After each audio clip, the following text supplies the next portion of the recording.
The preferred form of a dryer plug is a matter of personal preference and local building code requirements. Let's examine the two options: two-gang boxes and wall-mount receptacles. A two-gang box offers several advantages. Firstly, it provides a dedicated space for the dryer plug and outlet. Secondly, it protects the plug and wiring from physical damage. Thirdly, it is easy to access for maintenance or troubleshooting. However, there are some disadvantages. Firstly, it requires more space to install. Secondly, it may not be aesthetically pleasing in all cases. Wall mount receptacles also have advantages. Firstly, they take up less space. Secondly, they can be easily installed in tight spaces. Thirdly, they may be more visually appealing since they hide the plug behind the dryer. However, there are some disadvantages to wall mount receptacles. Firstly, they provide less protection for the plug and wiring.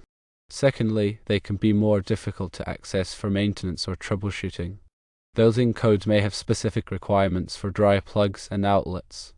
For example, the National Electrical Code, or NEC, in the United States requires that dryer outlets be placed in a dedicated box with a minimum of 12 inches clearance from combustible materials. Ultimately, the decision of which form to use is a matter of personal preference, taking into account the specific requirements of the installation and the builder's preferences. In general, two-gang boxes are preferred for their safety and ease of maintenance, while wall-mount plugs are more space-efficient and may be more aesthetically pleasing. Consider the accessibility of the plug. A two-gang box usually offers easier access for plugging and unplugging the dryer, especially if there is limited space behind the appliance. Wall-mount receptacles may require reaching behind the dryer, which can be inconvenient. Consider the sturdiness of the installation. A two-gang box, when properly installed, can provide a more secure and stable connection for the dryer plug. Wall-mount receptacles, particularly if not securely mounted, may be more prone to movement or damage over time. Review the latest edition of the NEC and any applicable local electrical codes to ensure compliance with all regulations. Article 250 covers grounding and bonding requirements, ensuring a safe electrical path in case of a fault. Article 400 addresses flexible cords and cables, outlining acceptable uses and limitations. Article 406 focuses on receptacles, cord connectors, and attachment plugs, providing specific requirements for their installation and use. Article 422 covers appliances, including specific requirements for the wiring and connections of electric dryers. Article 547 addresses agricultural buildings, which may have specific requirements for electrical installations in areas with livestock. Also, consider the amp rating of the dryer. Dryers typically require a 30 amp or 50 amp circuit, so the receptacle must be rated accordingly. The size of the wiring must also be appropriate for the circuit's amperage. For a 30 amp circuit, a minimum of number 10 American wire gauge, or AUG, copper wire is usually required. For a 50 amp circuit, a minimum of number 8 AWG copper wire is typically required. Always consult the NEC for specific wire sizing requirements based on conductor type, insulation temperature rating, and installation method. Consider the type of wiring used for the dryer circuit. In most residential installations, non-metallic sheath cable, or NM cable, is used for branch circuits. However, in some cases, electrical metallic tubing, or IMT, or other types of conduit may be required, especially in commercial or industrial settings. Ensure that the wiring method used is appropriate for the environment and complies with all applicable codes. Consider the grounding requirements for the dryer circuit. The NEC requires that all metal parts of an electrical system be properly grounded to provide a safe path for fault current. This typically involves connecting the equipment grounding conductor, or EIC, to the metal enclosure of the receptacle and to the grounding electrode system of the building. Ensure that the grounding system is properly installed and maintained to minimize the risk of electrical shock. Consider the use of arc fault circuit interrupters, or ASICs, for the dryer circuit. ASICs are designed to detect arc faults, which are dangerous electrical conditions that can cause fires. While ASICs are not always required for dryer circuits, they can provide an extra layer of protection, especially in older homes or in areas with known electrical problems. Consult the NEC and local codes to determine if a size are required or recommended for the dryer circuit. Always to energize the circuit before working on any electrical components. Use a voltage tester to verify that the circuit is energized before touching any wires or terminals. Follow all safety precautions to prevent electrical shock or injury. When connecting the wires to the receptacle, ensure that the connections are tight and secure. Loose connections can cause overheating and create a fire hazard. Use a torque screwdriver to tighten the screws to the manufacturer's specified torque value. After installing the receptacle, test it to ensure that it is working properly. Use a multimeter to check the voltage and continuity of the circuit. Verify that the receptacle is properly grounded and that the polarity is correct. If you are not comfortable working with electricity, hire a qualified electrician to install the dryer receptacle. Electricity can be dangerous, and it is important to have the work done by someone who is trained and experienced. When choosing between a 2-gang box and a wall mount receptacle, consider the overall appearance of the installation. A 2-gang box may be more noticeable, while a wall mount receptacle may blend in better with the wall. Choose the option that best complements the surrounding decor. Consider the future needs of the installation. If you anticipate needing to add additional outlets or circuits in the future, a 2-gang box may be a better choice as it provides more space for expansion. A wall mount receptacle, on the other hand, may be more limited in its expansion capabilities. Consider the cost of the installation. A 2-gang box may be slightly more expensive to install than a wall mount receptacle, as it requires more materials and labor.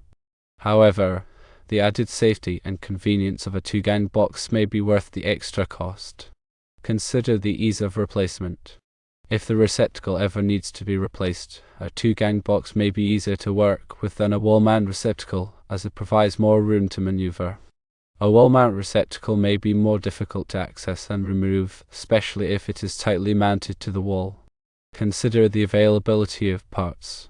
2-gang boxes and wall mount receptacles are both readily available at most hardware stores and electrical supply houses.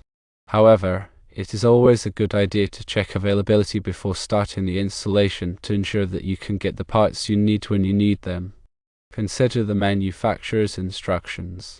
Always follow the manufacturer's instructions when installing a receptacle. The instructions will provide specific information about the proper installation procedures and any safety precautions that need to be taken. Consider the warranty. Many receptacles come with a warranty that covers defects in materials and workmanship. Be sure to read the warranty carefully before installing the receptacle to understand the terms and conditions of coverage. If you are unsure about any aspect of the installation, consult with a qualified electrician. An electrician can provide expert advice and guidance to ensure that the installation is done safely and correctly. Choosing the right type of dryer plug receptacle requires careful consideration of several factors. Evaluate your space constraints. Wall mount options save space but may be less accessible. Consider the ease of access for plugging and unplugging the dryer. 2-gang boxes generally offer better accessibility. Ensure the installation is sturdy to prevent movement or damage over time. Always adhere to the latest NEC guidelines and local electrical codes. Verify that the receptacle's amperage rating matches the dryer's requirements, typically 30 amps or 50 amps.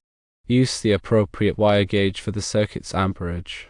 Common sizes are number 10 AWG for 30 amps and number 8 AWG for 50 amps. Choose a wiring method suitable for the environment, such as an M cable or ENT conduit. Ground or metal parts to provide a safe path for fault current. Consider adding an FSI for enhanced protection against arc faults. To energize the circuit and verify it's off with a voltage tester before starting any work. Ensure wire connections are tight to prevent overheating and use a torque screwdriver for proper tightening. Test the installed receptacle for voltage, continuity, and correct polarity. If uncomfortable with electrical work, hire a qualified electrician. Consider the installation's overall appearance. Choose an option that complements the surrounding decor. Think about future expansion needs, as 2-gang boxes offer more flexibility. Factor in the installation cost, balancing initial expense with long-term safety and convenience. Assess the ease of replacement should the receptacle need to be changed. Check the availability of parts before beginning the installation. Always follow the manufacturer's instructions for proper installation. Review the warranty terms for the receptacle. Consult with a qualified electrician for any uncertainties or complex situations. By carefully considering these factors, one can make an informed decision about the best type of dry plug receptacle for their needs, ensuring a safe, reliable, and code-compliant installation. When examining electrical codes, there are several sections that are of importance. Article 210.8 covers ground fault circuit interrupter protection for personnel. GFCI protection is required in specific locations to reduce the risk of electric shock. Article 210.12 covers arc fault circuit interrupter protection. SI protection is required in dwelling units to protect against arc faults, which can cause fires. Article 210.19 covers branch circuit conductor size.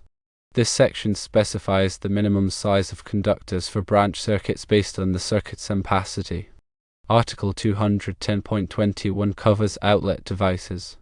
This section provides requirements for the rating and type of outlet devices, such as receptacles and lamp holders. Article 210.23 covers permissible loads. This section specifies the maximum load that can be connected to a branch circuit. Article 210.24 covers branch circuit requirements. This section summarizes the requirements for branch circuits, including conductor size, overcurrent protection, and outlet device rating. Article 250.4 covers general requirements for grounding. This section provides an overview of the grounding requirements in the NEC. Article 250.8 covers connection of grounding and bonding equipment. This section specifies how grounding and bonding conductors must be connected. Article 250.24 covers grounding service supplied alternating current systems. This section provides requirements for grounding the service entrance of a building. Article 250.50 covers grounding electrode system. This section specifies the components that make up the grounding electrode system. Article 250.122 covers size of equipment grounding conductors. This section specifies the minimum size of equipment grounding conductors based on the overcurrent protective device rating. Article 300.11 covers securing and supporting wiring methods. This section provides requirements for securing and supporting wiring methods such as cables and conduits. Article 310.15 covers ampacity of conductors. This section provides tables and guidelines for determining the ampacity of conductors based on their size, insulation type, and installation conditions. Article 314.16 covers number of conductors in outlet device and junction boxes and conduit bodies. This section specifies the maximum number of conductors that can be installed in a box or conduit body based on its size. Article 406.4 covers general installation requirements for receptacles. This section provides general requirements for the installation of receptacles, including mounting height and location. Article 406.9 covers receptacles in damp or wet locations. This section provides requirements for the installation of receptacles in damp or wet locations, such as bathrooms and kitchens. Article 408.55 covers grounding of panel boards. This section specifies the requirements for grounding panel boards. Article 422.31 covers disconnection of appliances. This section provides requirements for disconnecting appliances, such as dryers, for service or maintenance. Article 430.102 covers location. This section specifies the location requirements for motor disconnecting means. Article 430.109 covers types of disconnecting means. This section specifies the types of disconnecting means that are permitted for motors. Article 440.14 covers location. This section specifies the location requirements for air conditioning and refrigerating equipment disconnecting means. Article 440.61 covers general. This section provides general requirements for air conditioning and refrigerating equipment. Article 517.13 covers grounding of patient care equipment. This section provides requirements for grounding patient care equipment in healthcare facilities. Article 547.9 covers bonding. This section provides bonding requirements for agricultural buildings. Article 550.16 covers wiring methods. This section provides wiring method requirements for mobile homes and recreational vehicles. Article 551.47 covers wiring methods.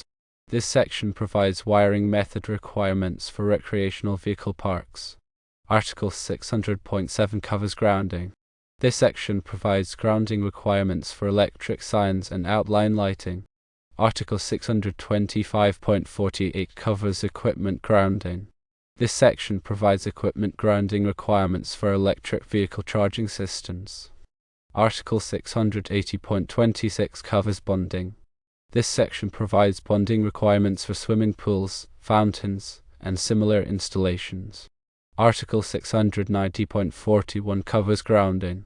This section provides grounding requirements for solar photovoltaic systems. Article 690.47 covers equipment grounding. This section provides equipment grounding requirements for solar photovoltaic systems. Always consult the latest edition of the NEC for the most up-to-date requirements. Local codes may also have additional requirements that must be followed. It's advisable to consult a qualified electrician for any electrical work to ensure compliance with all applicable codes and regulations, ensuring safety and proper functionality.